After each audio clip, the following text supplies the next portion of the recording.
Hi friends, நாம் இன்றைக்கி இந்த வீடியோவில் ஒரு சூப்பரான பச்சைப்பயிறு குழம்பு தாங்க பார்க்க போகிறோம். இந்த பச்சைப்பயிறு குழம்பு தேங்காயெலாம் அரைச்சி ஊற்றி சாப்பிட்றதுக்கு டேஸ்ட்டு வித்தியாசமாக இருக்குங்க. இட்லி, தோசை, சப்பாத்தி, சாதம், ஆப்பம், இடியாப்பம் எல்லாத்துக்குமே இது சூப்பராக இருக்கும். இந்த பச்சைப்பயிரை 8 மணி நேரம் நல்லா வாஷ் பண்ணிவிட்டு ஊற வச்சு எடுத்துக்கோங்க. ஊற வச்ச பச்சைப்பயிரை நான் ஒரு குக்கரில் போட்டிருக்கேன்.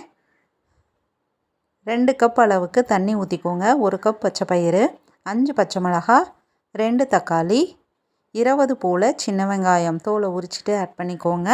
இப்போது ஸ்டவ்வை ஆன் பண்ணிவிட்டு கொஞ்சமாக ஆயில் விட்டுக்கோங்க. விளக்கெண்ணெய் இருந்து விட்டாலும் பொங்கி வராமல் சீக்கிரம் நல்லா மலர்ந்து வெந்து வரும். இப்போது குக்கரை மூடிட்டு ஒரு 6லேருந்து 7 விசில் விட்டு எடுத்துக்கலாம்.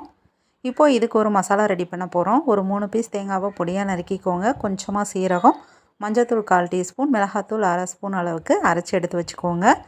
இப்போ பாருங்கள், பச்சைப்பயிறு நல்லா வெந்துருச்சு. ஒன்றும் பாதியுமாக மத்தில் கடைஞ்சிக்கோங்க. நைஸாக கடையக்கூடாது. பச்சைப்பயிறு அங்கங்கே கடிப்பட்டால் தான் நல்லாயிருக்கும். இப்போது நாம் அதுக்கு ஒரு தாளிப்பு கொடுத்துடலாம். ஸ்டவ் ஆன் பண்ணி ஒரு கடாயை வச்சுக்கோங்க. கடலை எண்ணெய் விட்டுக்கோங்க. கடுகு தாளிச்சிக்கோங்க. வரமிளகாய் 2 கிள்ளி போட்டுக்கோங்க. தட்டி வச்ச பூண்டு ஒரு 6 பல்ல தட்டிட்டு ஆட் பண்ணிக்கோங்க. வாசம் சூப்பராக இருக்கும். இதை எண்ணெயிலே நல்லா பரட்டி விட்டுட்டு கருவேப்பிலை 2 கொத்து ஆட் பண்ணிக்கோங்க.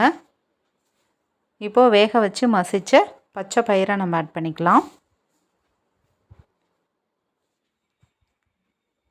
பச்சை பயிரை ஆட் பண்ணிவிட்டு நம்ம அரைச்சி வச்சுருக்கிற தேங்காய் விழுதும் ஆட் பண்ணிக்கலாங்க. ஆல்ரெடி பச்சை மிளகாவும் நம்ம ஆட் பண்ணியிருக்கோம். காரத்துக்கு தகுந்தால் போல் நீங்கள் மிளகாத்தூள் ஆட் பண்ணிக்கலாம். மிக்ஸி ஜார் அலசிட்டு கொஞ்சமாக தண்ணி ஆட் பண்ணிக்கோங்க. இதெல்லாம் நல்லா கலந்து விட்டுட்டு ஒரு 5 நிமிஷம் நல்லா கொதிக்க வைங்க. அப்போ தான் இதோட பச்சை வாசம்லாம் போயிட்டு நல்லா நமக்கு குழம்பு ரெடியாகும். இந்த குழம்புக்கெலாம் தேவையான அளவு கல்லுப்பு ஆட் பண்ணிக்கோங்க.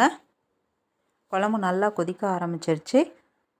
6-7 நிமிஷம் நல்லா கொதிச்சிருச்சுங்க. இப்போது நமக்கு சூப்பராக குழம்பு ரெடி ஆயிடுச்சு. உப்பு காரம்லாம் செக் பண்ணிக்கோங்க. பத்தால்னா இந்த ஸ்டேஜில் ஆட் பண்ணிக்கலாம். ஆறினதுக்கப்புறம் குழம்பு இன்னும் நமக்கு திக்காக கிடைக்கும். லாஸ்ட்டாக மல்லி இலை தூவிட்டு ஸ்டவ்வை ஆஃப் பண்ணிக்கலாம். கம கமன்னு சூப்பரான டேஸ்ட்டில் வித்தியாசமான சுவையில் நமக்கு பச்சைப்பயிறு குழம்பு ரெடிங்க. மறக்காமல் நீங்களும் ட்ரை பண்ணி பாருங்கள்.